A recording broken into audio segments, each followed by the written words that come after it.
Good day, it's Tony Fortunato from the technology firm. Today I'm going to show you how to enable SSH on a Cisco device and how to SSH from a Cisco device to test it out.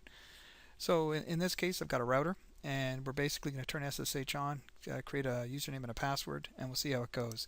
I've done a similar video in the past. I've gotten a few questions on clarity and people got a little confused, so I want to see if this helps people out.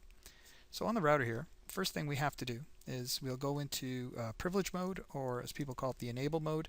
From here we'll do config conf tab, fills it out. If you didn't know that, the autofill. There you go. So configure terminal or configure T or conf T. From there we do host name. We have to give this router a name. We don't want to use the default name. So I'm just going to call it 2600, which is what it is, and RTR stands for router. There you go. As far as the domain name goes, we're going to provide a domain name, and that's more for the actual cryptography part of it. It needs a domain name. It doesn't have to be a valid domain name, but make sure whatever you pick is consistent, just so you've got some consistency in your configuration. So I'm going to use the techfirm.com. There you go. And then we're going to create our username. So username is going to be Tony, and the password, the secret, and the password is password. So let me say that again. Username Tony, and for the password, the keyword is secret, and then password is going to be my password. So I'm going to log in with Tony and password. There you go. So now the big command of the day is crypto key generate and RSA. When you hit enter, it's going to say that I already had some RSA keys defined, and I do want to blow them away, so I'm going to replace them. And it asks me about the modulus. Now, 512 is the default. I like to go up to 1024. You can go much higher if you'd like, but 1024 is good enough for me. And now it's generated the keys.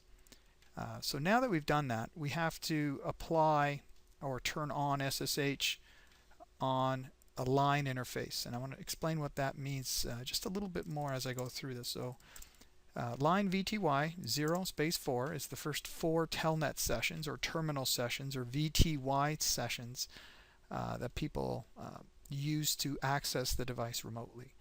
So I'm going to press enter, and when I type that, by the way, just got a status message from before. I'll do login local, which means I want to use the local entries that I just created a little while ago with the username and secret.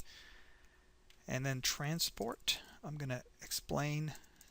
Here we go. So transport, input, and then SSH. So basically it's literally what it says. So from this VTY session, from this telnet session, this terminal session, we're going to allow a transport protocol of SSH inbound or input. There you go. So I'm going to type exit. And one little thing that I always forget. So it's IP SSH version 2. So now I'm enabling the protocol. Now, if you try to do this at the beginning, it'll get messy and all that. So this is probably the best way to do it, just to kind of follow these steps. So I'm done with the router. What I'm going to do now is go to my switch. There's my switch.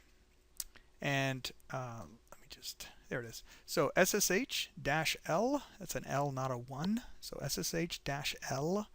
And then you have Tony is my username. And -v2, v space 2, is SSH version 2. And then the IP address. So again, SSH-L Tony-V2 and the IP address of the router. So now if I press enter, it asks you the password, which is password. And there you go. So that's it. It's that easy. So this is how you telnet, or sorry, this is how you SSH, thank you very much, from a switch to the router. And then this part of it was the router configuration. I really hope that helped. Because there's a lot of people with telnets still out there that access their devices through Wi-Fi or other unsecure modes. So this is a good thing to do. Have a good day. Bye for now.